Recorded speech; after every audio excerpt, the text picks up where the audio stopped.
All right, welcome to another episode of Kiss My Assets. I'm Jameson, CEO of Neighborhood Ventures, Jameson Manwaring. I got John Kabrowski in the house, Hi, president of guys. real estate. A lot of good things going on. We're kind of matching today. This is as close as it's going to get to matching blue and gray. Great. Look at that. Except for I got white sneakers on. You got black. Yeah, ones. those are pretty stylish. Looking good. $20, man. Not surprised. Not surprised.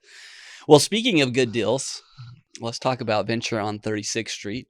So this is our latest project, 36th Street north of Thomas, between Thomas and Osborne, East Phoenix. So it's kind of near Arcadia Light, kind of near Biltmore. Tell us about it. I think it's almost an Arcadia Light.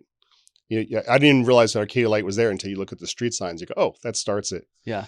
Yeah. So one of the questions that I had posed to me by someone was, why are we going after a building that has so many one bedrooms? Yeah. And I said, absolutely fair question. And the answer is this.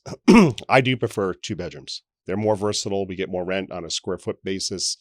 On a per unit basis, not necessarily on a per square foot basis.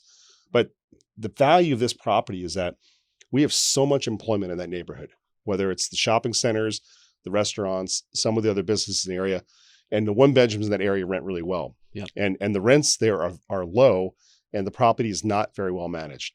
So it's our opportunity to step in and take over a property, do a lighter lift on it, and take the rents up. I mean, I have a uncle who lives just up the street, and he's paying, we just renewed his lease, almost $1,400 a month for a 1 bedroom. Yeah. Now he's north of Indian School. And the average rents here right now are $930 for the 1 bedrooms. So and you can see it a little bit in the units because they haven't been very well updated. Occasionally there's some new flooring done here in this unit, occasionally some new cabinets in about 10 of them, but overall it hasn't had a good facelift for a while. So that's why. No, and I think some of the decisions on colors and materials and things they missed.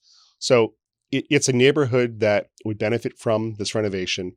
The light lift on what I call cosmetic improvements to it would benefit the property. And clearly we can get the rents because the market's already there. And that's why it works for us. And the prior owner did all the heavy lifting. Yeah, tell us about that, because he did a bunch of things that are helpful to us that are kind of a lot of work.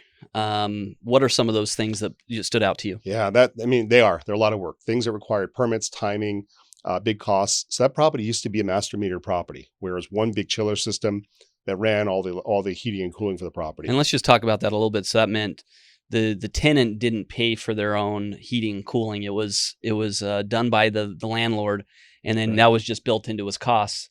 Right, but it was also a lot of those systems are very old legacy systems, whether it's the equipment or the pipes, and they don't hold up very well. So this last owner took it upon himself to convert it to individually metered.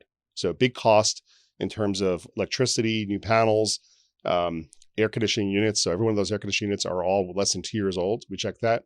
The roof had to be redone because you don't put new air conditioning units on a roof that's an old roof. You do the roof first because you don't want to have to mess with it. Ductwork updated, return air things, because it's a different system.